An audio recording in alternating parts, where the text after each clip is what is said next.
ব্রাহ্মণবাড়িয়ার সরাইল উপজেলা আওয়ামী লীগ নেতা AKM ইকবাল আজাদ খুনের এক যুগ পর ৪ জনকে মৃত্যুদণ্ড ও ৭ জনকে যাবজ্জীবন কারাদণ্ড দিয়েছেন আদালত। বুধবার চট্টগ্রাম বিভাগীয় দ্রুত বিচার ট্রাইব্যুনালের বিচারক হালিমুল্লাহ চৌধুরীর আদালতে এই রায় দেয়া হয়। রায়ে আদালতে উপস্থিত ২১ আসামির মধ্যে ৪ জনকে মৃত্যুদণ্ড ও ৭ জনকে যাবজ্জীবন কারাদণ্ড দেন আদালত। বাকি আসামিদের খালাস দেয়া হয়। রায়ে বলা হয়, রাজনৈতিক প্রতিহিংসা থেকে পরিকল্পিতভাবে ইকবাল আজাদকে হত্যা করা হয়। রায়ে সন্তোষ প্রকাশ করেন বাদীপক্ষ।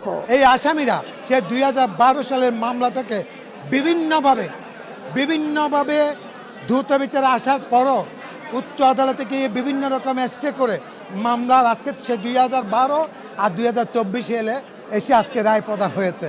রায় ঘোষণার পরপর আদালত চত্বরে তীব্র ক্ষোভ প্রকাশ করেন আসামির স্বজনরা। পরে পুলিশের কড়া পাহারায় আসামিদের বের করা হয় আদালত থেকে। ন্যায় বিচার হয়নি দাবি করে রায়ের বিরুদ্ধে উচ্চ আদালতে যাওয়ার কথা জানান আসামি পক্ষ। নগদের কাছে সব গ্রাহকই প্রিয়, তাই তো সারা দেশে ক্যাশ আউট চার্জ সবচেয়ে কম।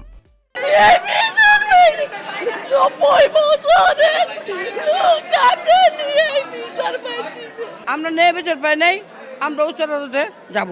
এদিকে চট্টগ্রামের রাউজানে বাড়ির সীমানা নিয়ে বিরোধের জেরে সুলাল চৌধুরী হত্যা মামলায় ৪ জনকে মৃত্যুদণ্ড ও ১ জনকে যাবজ্জীবন কারাদণ্ড দিয়েছেন অতিরিক্ত জেলা ও দায়রা জজ HM শফিকুল ইসলাম। সময় সংবাদ, চট্টগ্রাম।